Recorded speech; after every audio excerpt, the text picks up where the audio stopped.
I was going to be drafted. I got a notice, so I enlisted. I thought maybe I could get into Fort Monmouth or Long Island where they had the motion picture headquarters. I didn't, actually. I went to Fort Monmouth. I was never overseas. I was in the Army 50 months, ending up in the Pentagon in Washington, D.C., with the Army Pictorial Service. Now, had you been, up to that point, had you been at Warner Brothers before you were drafted? Yes, oh yes.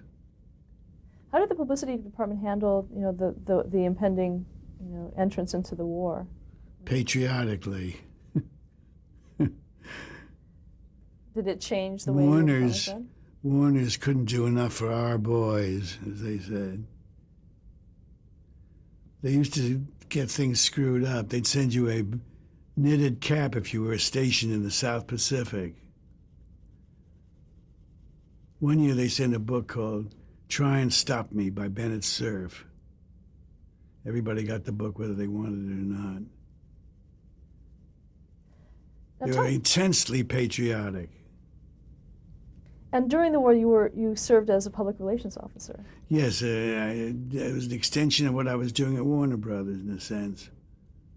Morale reports. There was no big morale problem in the United States because overseas they were remote. In the United States, they could see a girl or go to a movie. So did you work with entertainment? Yes. Yes, that was really the USO, but I had something to do with it. We had a girl named Catherine Grayson come to Camp Crowder. And I remember her because she wouldn't appear unless she could sing for the colored troops. That's what they called them then. And we had segregation in the Army, completely. Can you believe it? But she wouldn't do it unless she could, and they let her. They brought in the troops. Now, were you involved in that? Only peripherally. What other types of projects did you do?